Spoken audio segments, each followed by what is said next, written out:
Resource person ADJ work साहब धन्यवाद।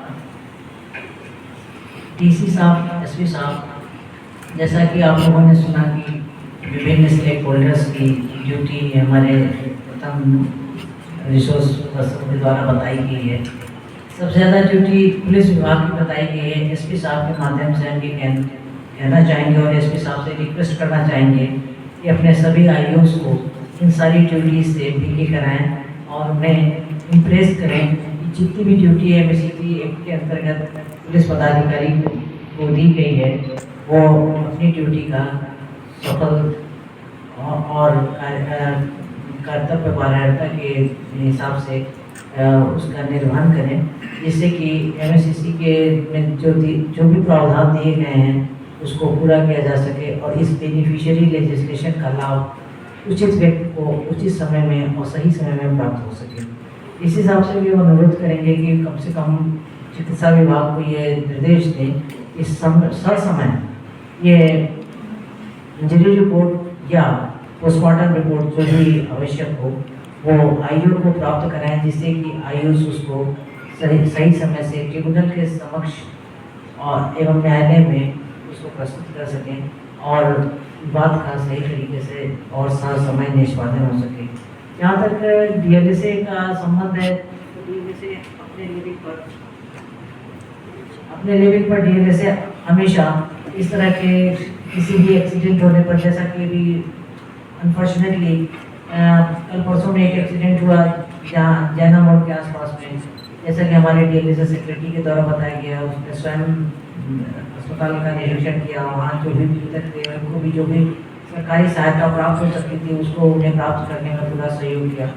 और जैसा कि एमएससीसी के एक्ट में भी ये डिफाइन किया गया है कि डीएलएसए प्रतिकर को प्राप्त करने के में जो भी पेमेंट होगा उसकी पूरी मदद करेगा। ये हम कर रहे हैं और बस हमारी पुलिस प्रशासन एवं प्रशासन से ये मेरा ये अनुरोध होगा कि अपने कर्तव्यों का ससमय निर्वहन करें, जिससे कि एमएससीसी के बेनिफिशियरी लेजिस्लेशन को बनाए जाने का जो कारण है उसको पूरा किया जा सके। अब क्योंकि हम सारे जुडिशियल ऑफिसर्स अपना कोर्ट छोड़ कर के आए हैं, हम सभी जुडिशियल ऑफिसर्स, हमारे पुलिस पदाधिकारी और हमारे प्रशासनिक पदाधिकारी जिनको कि यहाँ से जाना अनिवार्य है हम यहाँ से जाएंगे। अपने द्वितीय रिसोर्स पर्सन से ये अनुरोध करेंगे कि यहाँ पर जितने भी पुलिस पदाधिकारी बैठे हैं उनके सभी क्वेरीज को मीट आउट करें और हम सभी पुलिस पदाधिकारी, अधिवक्तागण, इंश्योरेंस कंपनी से जो भी लोग आए हैं इनसे ये अनुरोध करेंगे कि आप अपनी सभी क्वेरीज को हमारे रिसोर्स पर्सन से पूछ करके और सही निदान प्राप्त करें, जिससे कि आप लोगों को कार्य करने में आसानी हो। धन्यवाद। Report before the time tribunal 30 दिन के अंदर दे देना है। और इन्वेस्टिगेटिंग ऑफिसर का एक और काम है, इन्वेस्टिगेटिंग ऑफिसर से furnish the copy of the DAR to victim. आपको विक्टिम को भी कॉपी देना है, क्लेमेंट को देना है। ये संशोधन के बाद जो है इसमें अगर आप डीएआर दे देते हैं तो अलग से क्लेमेंट को क्लेम पटिशन फाइल नहीं करना पड़ेगा, इसी को हम लोग क्लेम पटिशन ट्रीट कर देंगे। फिर duty to the investigating officer to produce the driver, owner, claimant and eyewitness before the claim. ये आईओ का काम था कि इनको प्रस्तुत करेगा। अभी तो क्रिमिनल केसेस में ये आपकी जिम्मेदारी थी पुलिस ऑफिसर की, लेकिन क्लेम ट्रिब्यूनल जो नए फॉर्मेट में आया है अमेंडमेंट 2019 के बाद, ये आपकी ड्यूटी है कि आप इसको प्रस्तुत करें। ये काम था पुलिस ऑफिसर्स का। रोल ऑफ डॉक्टर, अब डॉक्टर का रोल है, बहुत छोटा रोल है लेकिन बहुत इंपॉर्टेंट है। Duty of the hospital to issue MLC and postmortem report within 15 days of the accident.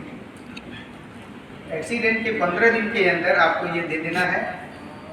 The concern hospital shall issue with MLC medico legal certificate and postmortem report to the investigating officer within 15 days. 15 दिन के अंदर आपको जो investigating officer है उनको देना है। उसके बाद रोल ऑफ इंश्योरेंस कंपनी है।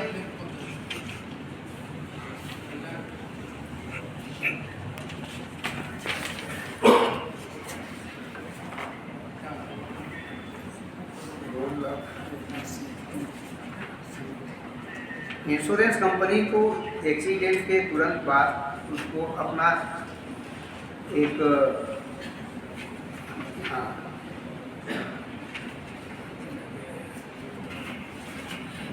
Duty of the insurance company to appoint a designated officer within 10 days of the receipt of the DAR। अगर इंश्योरेंस कंपनी को ये मिलता है तो उसके 10 दिन के अंदर ये डिजिग्नेट करना होगा एक ऑफिसर को, और उनका काम होगा the designated officer shall be responsible to dealing of the processing of the case to pass a reason decision in writing, तो लिख कर देना होगा with respect to the compensation paper to the claimant in accordance with law.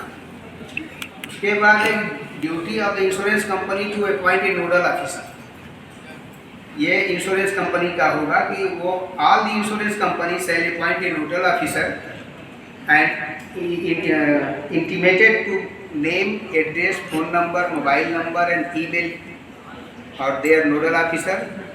तो ये DCP और police headquarter जो है वहाँ सबमिट करेंगे। Duty of the insurance company to get DAR verified by their surveyor. अगर इंश्योरेंस कंपनी को DAR मिलता है, डिटेल एक्सीडेंट रिपोर्ट, तो वो अपने सर्वेयर से उसकी जांच कराएंगे, और DAR found to be incorrect, यदि वो जांच में पाते हैं कि वो इनकरेक्ट है, the designated officer shall send the copy to the report to the surveyor investigator to the DCP concerned।